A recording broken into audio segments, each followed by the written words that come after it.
I think it's completely indispensable. I think it's so critical for how these Rangers play right now. There's so many different bows. You have Shiver, you have Death Dealer. And they're all great. They're all interesting. But it just seems like Voltaire is supposed to be the cornerstone of your strategy. It is there, and it is a major piece in terms of Lexi. Very rarely will you see Lexi bring something other than Voltaire, even if it's an ice-related deck.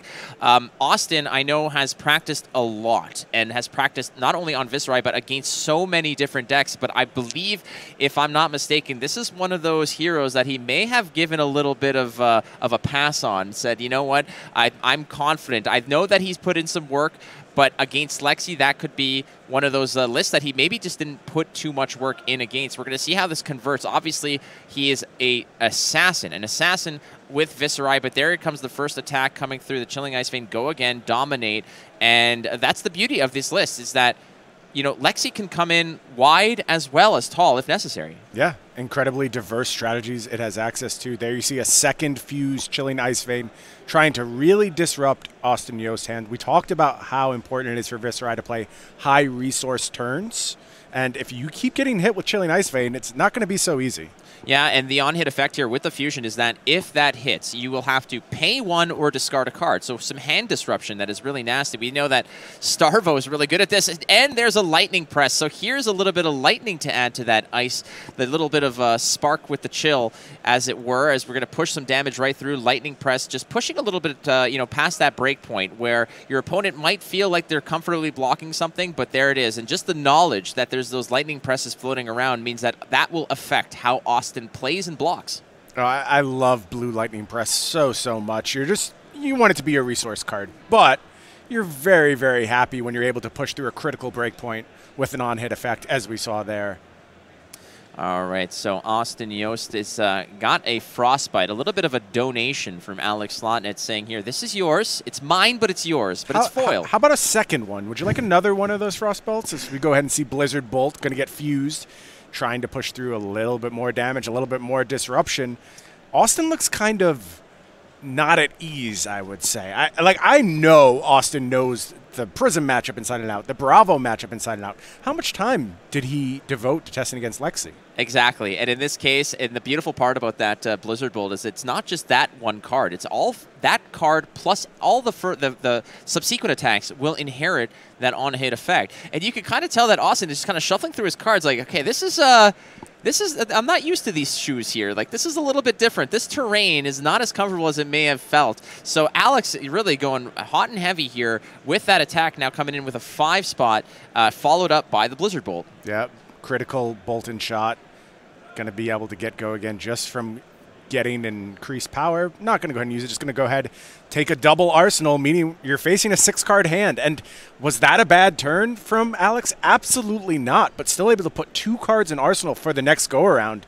Austin's really going to have to go ahead and try and get some momentum here, and he's going to go ahead and read the runes. And I think this is a really, really interesting thing we see happening. Now 6 rune chance on Austin's side, and you have to wonder, so Austin's just going to go ahead and turtle up and try and go ahead and get those rune chants to a critical point where you can activate that Bloodchief Skeletta and just go off. Now, what's fascinating here as well, we mentioned this in the previous matchup, is how important that equipment is going to be. So Alex now is just kind of keeping stock. All right, that's one go around with the Grasp of the Arknight. I have to deal with, another 2 block from the Skullcap, 2 block from the Skeletta, if necessary. I believe those are those Suede Hides? I think those are Suede Hides. They do look like Sutcliffe Suede Hides. Very interesting decision there from Austin, giving up on the Creepers. All this is telling me Austin's playing OTK, looking to go ahead and make a bunch of those rune chants. And now as I look at the texture of Austin's hand, see 9th Blade of the Blood Oath, something that's probably going to be used for that hopefully final attack. Read the runes present in large numbers. And here's another one of those indispensable, engine pieces that Lexi can rely on. 3 of a kind. Hey, I'll pay 1 for draw 3. Now there is a little bit of a setback here. Obviously, you can no longer play cards from hand. So lightning presses, for example, are offline if necessary. So you're going to have to use that bow to load up and fire off. But I mean, pay 1, draw 3 is a pretty good deal. And look at this disruption before we even get into the cards in hand from that 3 of a kind. Just going to go ahead back-to-back Winter's Bite. That's going to give Austin some real tough decisions. Winter's Bite is a nasty, nasty card. Again, it's forcing your opponent to pay the tax or just drop it off at the border. Just say adios, muchacho. If you don't, if you want to keep it, you can't. So either put it at the bottom of your deck, pay the toll, or it's gonzo. And what's beautiful about that play, it's free, it drops in, and it's forcing Austin into a situation where he has to either decide what cards are going to be worthwhile to essentially block with later. This is just a free card that just steals a block out of your opponent's hand. It takes resources out, and that opens up the turn for Alex to then start firing arrows with less and less defensive capability at Austin's disposal. Alex looking extremely impressive thus far, seeing Remorseless fired off. I also want to note, we came across Alex last round, was about to go to time, was in a pretty good position in the match. It's possible Alex just conceded in that spot and maybe has not taken a true loss yet. Oh, I love this. This is the part you know you're playing a fringe hero when your opponent gives the. Can I read that real quick? Can I just see that? That's Remorseless there, Austin. Basically, on hit, every action that you will take on your turn, every action card you play afterwards is going to cost you 1 life. It's not arcane. It's nothing. It's just straight away a little -1.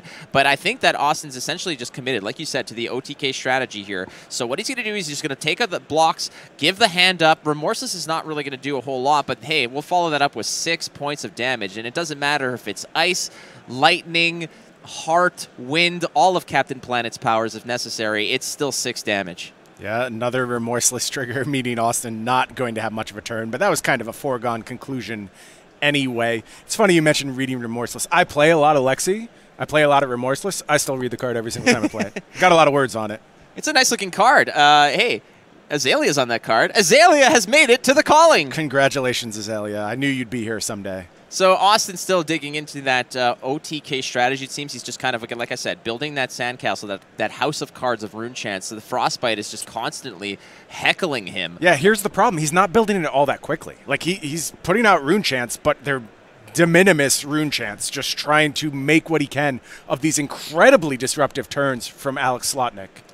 Another piece of another attack. Hey, 3 of a kind. That's good enough to take most poker hands, if you ask me, but that's not what we're playing here. It is flesh and blood. We're going to replenish that hand. Alex Slotnick is going to go ahead and just, again, fire off the bow. The Voltaire can fire off twice if necessary. Load the bow, fire twice. We're going to go with another Chilling Ice Vein. Looks like red to me, which is the big boy, and go for the Tunic. Now, in this case, the Tunic value is going to pitch fire off the Chilling Ice Vein again. I think we've got the fuse, no problem. So on hit, it's again discard or pay, and he's and Austin is really just paying the tax, baby. Like, it is just difficult here. And not only that, but he's already got the Frostbite that he's gonna have to deal with next turn. Yeah, Austin's got another problem on top of that. That's a Seek and Destroy we see on the chain there. So if it does hit, it's gonna clear out Austin's arsenal, and just not a lot of good options here over on Austin's side, just trying to cobble together a defense. Another Remorseless going to go ahead, hit the arsenal. Plenty of resources to go ahead and keep all of this coming.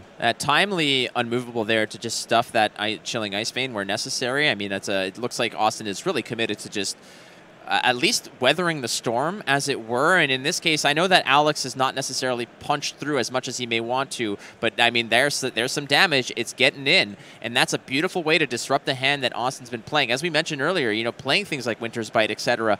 It just steals cards out of your opponent's hand that cannot block. And when you're firing twice with arrows with really devastating on-hit effects, there's nothing you can do. It's just pass back the turn and go. And it's not like you don't even have a Tunic that you can count up to really make you feel at least like you did something. Austin has played almost exclusively defensive this game. Just go ahead and committing hand after hand after hand to trying to stop some of the onslaught from Alex.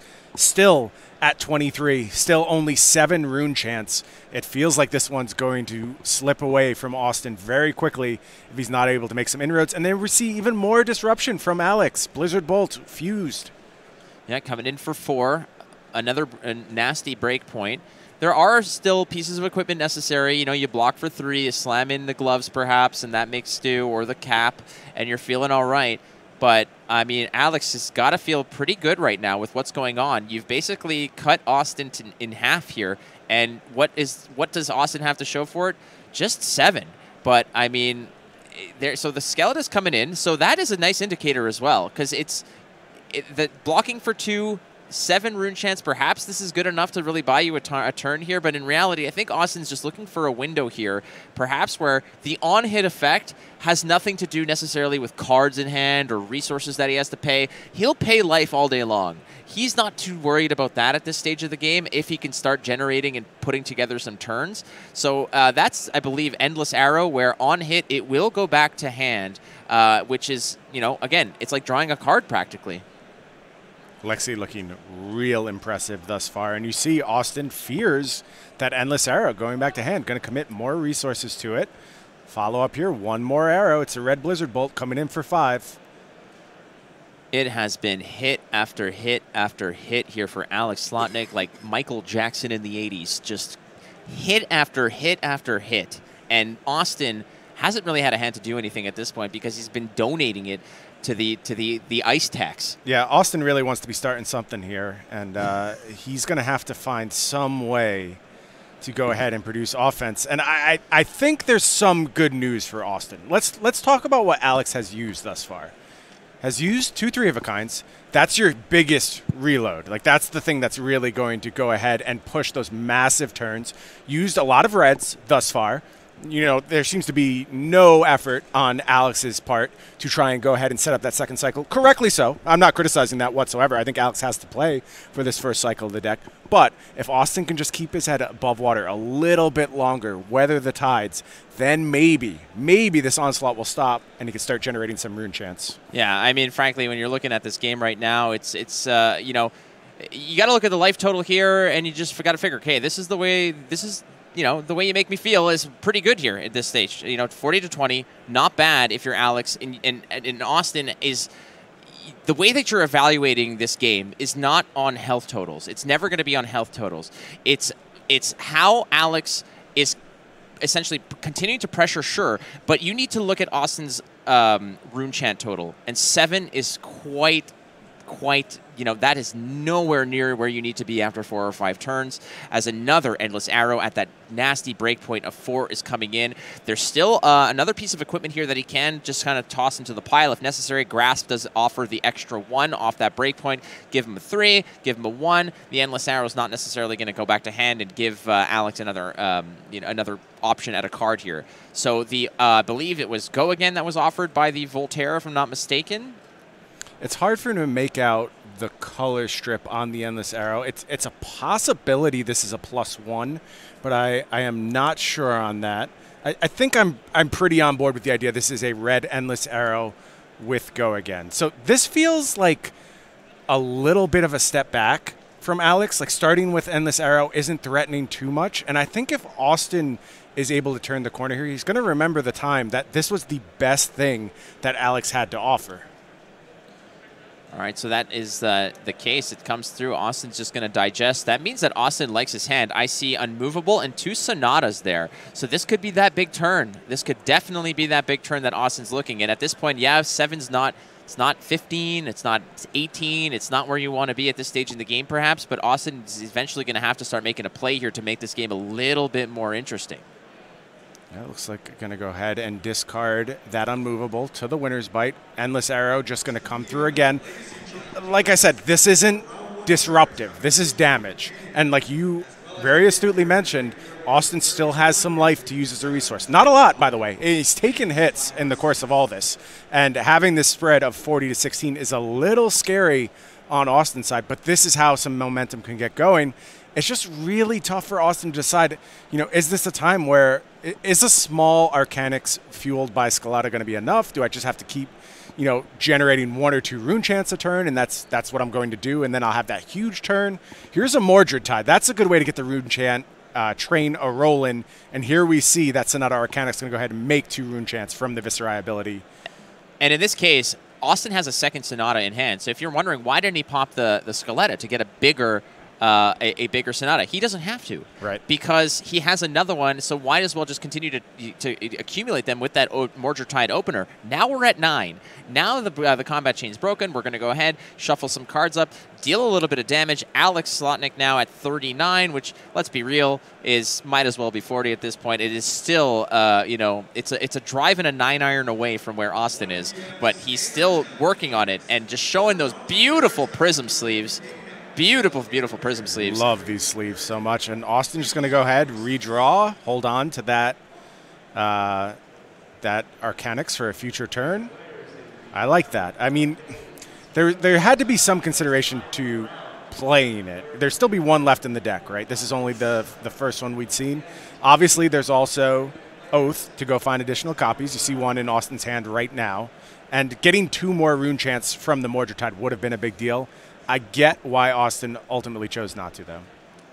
If I'm not mistaken, that's a Bolton shot, which will get go again if its base attack is greater than the printed attack. Sorry, if its attack is greater than the base attack. In this case, 5 is that's a nice little cheeky way to get a free go again off of that Voltaire. It's always greater than its base attack. That's the thing about Bolton shot. It just never gives you a free pass. And if it hits, it will get reload. Obviously not effective here because the Endless Arrow is already in Arsenal. But still, this is already looking like a solid turn. I mean, like, Channel Lake Frigid into a very effective attack with Go Again at a very low resource cost. Still have the Fandel Spring Tunic ready to go. So really nice looking turn again from Alex. Austin, once again, is just looking at his hand here saying, all right, well, a lot of that hand can easily be replenished to a degree with a timely Skeletor onto Sonata Arcanix, onto just replenishing the hand in general, and maybe he gets a big hits. Maybe you get those swarming Gloom Veils or some of those go agains that you need if you're Austin, and just chaining together some of those attacks, just maybe equalize the game and perhaps present a little bit more pressure. Like I mentioned, Austin does have just today a 40+ damage turn 2, not an OTK turn, but he has chained together some pretty epic, devastating turns. So that is something that he might be hunting for here in this case. I think you're exactly right. Just trying to accumulate those Rune Chants. There you see the incantation coming down is going to slowly add Rune Chants onto the field, and that's it for the turn. Just trying to keep pace, generate Rune Chants over time. Now, it's worth noting as well that in Alex's list, he's only running the 1 Lightning Press. No other colors, nothing else going on, just the 1 Lightning Press. Austin doesn't know that, so that's going to be in the back of his mind, but Alex not necessarily wasting too much time on some of these additional combat tricks to just push damage. And that is I believe that's a Searing Shot, if I'm not mistaken. Yeah, and it's backed up by a Pulse of Volthaven, so we'll have to see what that's going to look to do here. It has to target, I believe, an elemental attack for it to go ahead and give its +4. So not going to be on this Searing Shot, but could eventually play a big role in this turn. And that's what Austin's thinking about right now. Yeah, Austin right now is just saying, okay, hold on a second. There's a situation like he's mentioning, like you mentioned. That's a fascinating little play here because it's as you see there, your next Lightning, Ice, or Elemental attack gains +4. That Searing Shot is not an Elemental, it's not an Ice, it's not an Earth, or Lightning, rather. So in this case, it's kind of telling Austin, all right, this one that's coming in might not worry you as much as the next one, but it's still going to hurt. So he's still going to throw some cards in front of this one, fully knowing that the Reckoning is coming off of that Pulse of Volthaven. Big D-React here, reduced to Rune Chant, going to come down. I think that's what Austin was checking on, is the cost reduction for the reduced to Rune Chant. Was it able to overcome the Frostbite? I think the answer was yes. Yeah, that is correct. So he does get the free ride there, as well as generating a Rune Chant on his own with that card. Another reduced to Rune Chant. He's at 11 now, and he is just tanking some of this damage that's coming through. And once again, that Pulse of Volthaven, was that a little bit of a smoke and mirrors play? It all depends on what this last card is. I mean, thus far, it looks like it.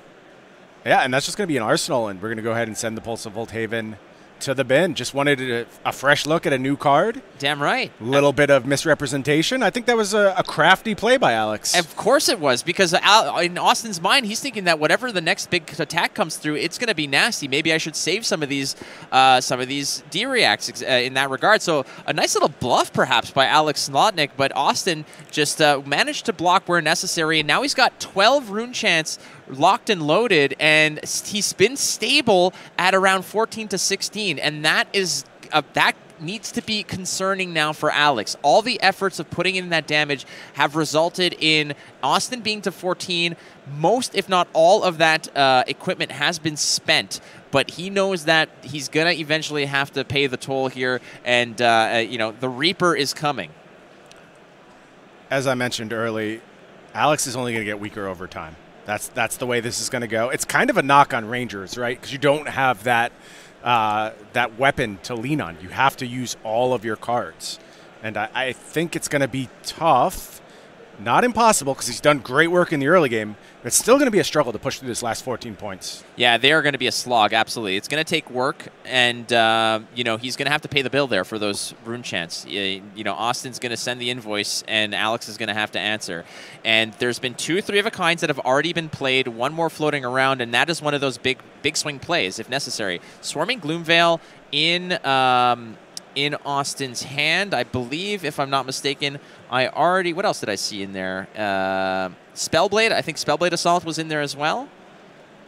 So, but he's also right now just staring down another big card here. 6 points of damage, and that is essentially representing more than half of your life total for Austin. So you need to be concerned. It's also a sleep dart, which will go ahead and shut off that Viscera for a turn. I mean, you're kind of just super incentivized to throw your hand at this and save some life. You see a Mordred Tide in Austin's hand, and that's got to be tough when Sleep Dart is the thing that you're staring down. Still 6 points of damage against Sleep Dart, like you mentioned, very effective in this regard and against that Viscerai ability. So pocketing or having a nice little, a nice little vault of 12 rune chants is something that Austin's very happy about.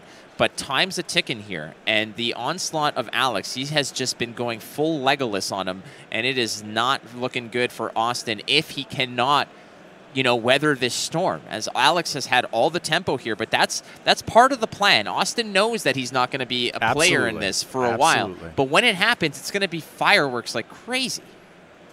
I think you're exactly right, Flake, and Austin just trying to just accumulate small amounts of rune chants whenever he can get to a point where that Scaletta actually does something. And this is where I really wish I knew what was in that arsenal. Is that the Sonata that he had earlier? I believe it is, Flake. I believe that's the one we saw in hand where we debated maybe playing a second one. I think that was arsenaled at that point and has been there ever since. So Austin kind of priced off the arsenal for the rest of the game. And this is a nasty little frostbite here because that's essentially going to cost the card in his hand, which is a Swarming Gloomveil. And that's a very, very powerful element to this pop-off turn. The problem here is Austin might be thinking, okay, if I don't pitch this Swarming Gloomveil to satisfy the frostbite, to pop my Skeleton, to go Arcanics, and to go crazy, then maybe next turn I'm dead. Maybe he finds the nuts in the next turn, and maybe it becomes too much for me to handle, and maybe next turn I have 2 Frostbites. We don't know. No, I think you're right. At 11, every turn brings a little bit of an element of danger to Austin, and especially if it's 3-of-a-kind turn. I think Austin was really looking for a way to actually get that Swarming Gloomveil out of hand. I don't think that's the card he wants because he wants to accumulate more rune chants, and he can't attack while that's the case. Huge play from Alex here, though. This is the card that makes me a believer in Rangers. It's Rainrazors. Oh boy, and just showing it too. You know that it's coming. Rainrazors packing 3 of those bad boys in this list at instant speed. All of your arrows gain +2, and this is partially why cards like Lightning Press are not as important anymore. I agree. And Rainrazors will affect everything. It's like having a Lightning Press for your entire attack sequence. That whole combat chain gets bonuses in this case, and he needs to worry about it. And instant speed, it can be problematic. So right now, Austin is doing that accounting of like, okay, how many arrows do you have, and how much am I going to eat, and will I even get a chance to come back at you? Do you want to know the messed up part about this Rainrazors? Alice can just not play it. He could just let it sit there, and I think that in some ways could be worse for Austin. He's already bluffed once this game. He could do it again. Yeah, and look, it's still there. He didn't fire it to push through that Blizzard Bolt. Instead, just go ahead, put a Bolton shot in the arsenal, and keep that Rainrazors there. It got flipped up because he needed access to the second arsenal slot. But like I said, Rainrazors is going to stay in arsenal till the next turn. And if you're Austin, that's terrifying. You're at 6. You're facing down a 6-card hand, and you know one of those cards is Rainrazors. This is a precarious spot for Austin. And look, I don't know if 14 rune chance is enough.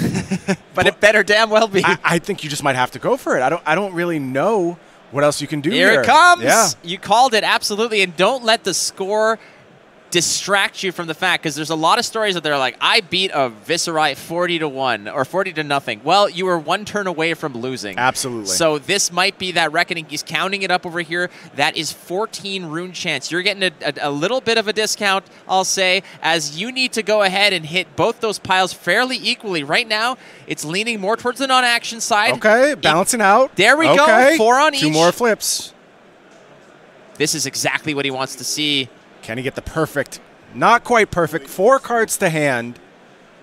That's not bad. Now going to have to put together some kind of offense from here. The issue here is a lot of those cards, you have, I think there's like 3 or 4 Spellblade Assaults in there. You do have 1 meet and greet. What he needs is go again. That's where this becomes dangerous. As you see, he immediately says, I'm taking these. That's a for sure. Let me figure out what else is going on. And there might be a situation here where it might just be all gas. You need to find some blues. You need some fuel for this rocket ship. And right now, the meet and greets are so absolute clutch. So he would have loved to see swarming gloom veils, perhaps. You know, some of those rune flashes or so. Whatever else gives you multiple attacks is how this is going to go. And he's opted to take, I believe that's a red and a blue or 2 blues. I could be wrong here. Here's the problem. Here's what I think we're looking at. I'm not saying this with a high degree of confidence. I think those are both blue meet and greets, which is the opposite of what you want. I don't think you want your resource generators to be on the blue side, and that's why you see something like the red Spellblade Assault. Austin's going to have to try and cobble together a strong turn without go again, and that's just not really possible as the Viserai player. Now, the beautiful part, at least to a degree, is that, you know, Austin does have the solace of being at 6. That's still a decent enough cushion where, decent. Yeah, you could potentially, you know, weather the storm. But like you said, that Rain Razors is just as effective in Arsenal threatening damage as it is being played. I think that it's a situation where Alex might just continue to have that just looming over, haunting Austin until he needs to play it or it makes sense to play it to just finish and close out the game. But right now, Alex is going to be sent one hell of a rune champ bill, and he needs to pay. It is pay on delivery. And Austin's going to start up here, so let's see how this turn plays out. Okay, Mauve Sky is going to go ahead and give that first instance of go again. I also want to point out the Sutcliffe Suede Hides ready to give go again, so there are some chances here for Austin. I love this. This is essentially the Runeblade equivalent of I'm all in. It's like, here we go. Absolutely. Chips to the middle. Can you call this? I just love this style of Viserai. I love Viserai as a hero so much. I think it's so interesting that it can play these 2 game plans. I'm always fascinated by these turns where you're just forced into a corner and you go, this is the best I can get. Let's see what we can do. And this is, like we said, Lexi Livewire flying high, but she's about to fall off a cliff if we've gone down to, look at the life totals become a lot more, you know, just a lot tighter. 16. Alex was at 40 like 5 minutes ago. What does that tell you, though, Flake, about what Alex is thinking? Not even thinking about blocking, just go ahead, suck it up. And that means he's going to try and come back with that 6-card hand to make it impossible for Austin to survive next turn. This is it. These are the fireworks right here. You're absolutely right. With the Rain Razors locked and loaded in the chamber there, that's the fuel you need. And it is going to be it's a situation right now where Alex, I believe, is just, like you said, it's if I can just absorb 15 damage, I'm probably closing out this game. But everything that Austin's throwing here is coming in with peanut butter and jelly, like we mentioned. Physical and arcane. Hey, here's another little package that you got to deal with. And Alex is just says, like, yup, let's go. Down to 8. I don't even need to look at my cards. Austin thinking about it. Can he do a little bit more here? Yep, we're going to push through with a little Rosetta, a little 2, 2, and 3. Yeah, and Alex says, go for it. That's what we said. Like, he just needs to go down to 1. And Oh. that's going to be the end of Austin's turn. That was the best he could muster, and now has to survive a 6-card hand with Rain Razors against Lexi. And I'm reading body language here. Alex is confident. Oh, absolutely confident. He did the work early. He went ahead and just completely wore out all the equipment, and now Austin's at a situation where he's got 4 cards in hand. He just got given a little bit of a Christmas present there. Frostbite for you, Austin. Not that I don't think it's going to matter too much unless there is a a defense reaction that he needs to pop out. Yeah, Icequake also the backup there, so there's going to be plenty of pumping going on from the Icequake. Seek and destroy, a huge Blizzard Bolt coming Austin's way. Okay, maybe not huge. Huge-ish. There we go, 12. That's huge, right? That's pretty good. I mean, anytime an attack is 2 dice. Yeah, that qualifies as huge. That's pretty big, and there he goes. He's saying have the whole package. Yeah, and now we see the Rain Razors deployed. Second Rain Razors deployed. And what's the block from Austin? I can't see the defense values. Is that a 12 block? We're taking a look over here. I think no. Austin's doing some calculations over here. It's pretty close. He goes down to 2. 2, so he's going to get a chance. So maybe Alex is. I mean, Alex was very confident in that regard, and and it didn't necessarily punch through. This could be dangerous because again, only one instance of null rune, but he does have shock charmers, and that spell void 2 can be huge in this match. Alex just pushed a 16-point arrow through on Austin. If Austin's hand isn't made of all 3 blocks, it's almost impossible for him to survive. I think Alex was a huge favorite to win there. Another 6 attack arrow in this case. No, let's call it 9 just for good measure. That's Seek and Destroy going to go ahead and pump out that sleep dart. Not having equipment here is dangerous as both players are down to 1. It comes to the wire. It was not too long ago where both of these players were in completely different time zones when it came to life total. It was 36 to almost 1 for Austin, and he did fight back valiantly in this case, pitching unmovable. There was no go again. Austin managing to hold on to a card, but I don't think this is a situation where you attack. Perhaps it's just an arsenal here. No, he's going for it. Going to go for the Rosetta Thorn. Okay, wants to push that 2 damage. I mean, it's going to take a card guaranteed out of Alex's hand, unless you want to go ahead and cash in that New Horizons, which Alex does, wants to play with a 4-card hand here. And I don't blame him in this case. I don't think that he's basically saying, all of this, I'm shedding it the second that it makes sense. As Austin basically did the same earlier on, mainly to just stay relevant and alive to that degree. Yep. But can you see just how important that weathering that storm and that early game pressure for Alex has resulted in the patience and the poise that Austin has shown, and just the very creative and colorful blocking that occurred. And that did take a little bit of a luck to get all 3s for the block in the other game to stay alive, but here we are, 1-1, and the arrows are flying. Here's a question for you, Flake. How good is Alex's deck right now? Oh, I'm pretty sure there's a lot of people who are going to be just saying, okay, can I get this list? Can I please see this list? Where can I get this list? This list has looked incredibly potent, especially against Viserai, one of those corners of the Triangle of Doom. And if this deck is a deck that could go ahead and really compete against Starvo, for example, here's another one. That triangle is now a square.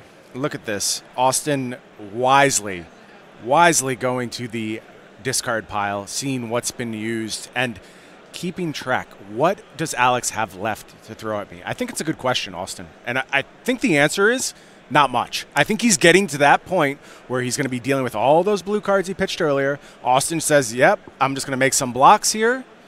Maybe go ahead and set up an arsenal.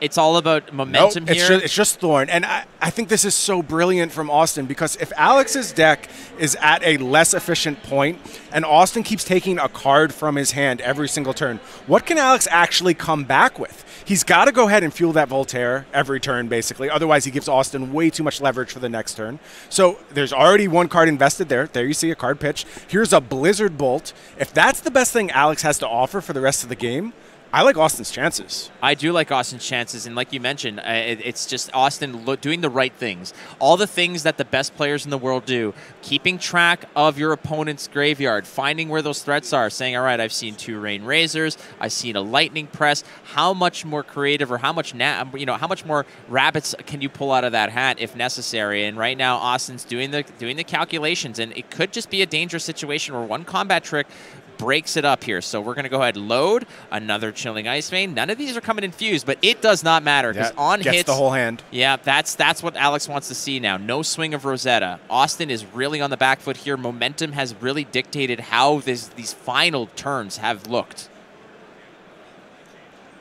Just an incredible game. Best game of the day by far. No, absolutely. And I'm really hoping that, much like Isaac Jessen at U.S. Nationals, inspired a lot of people to start digging into just what Lexi can do, the capabilities, and just the ceiling on that hero. I'm hoping that this game also is just inspiring people. That is huge. A 3 of a kind. Last 3 of a kind in the deck. This is Alex's chance. Already has Rain Razors on board.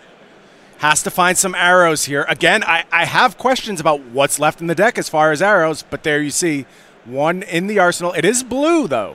It is blue, and this could be a real turning point for Alex where only these blue arrows are going to be left to try and push the damage through. And here's what I love. There's obviously an option to fuse.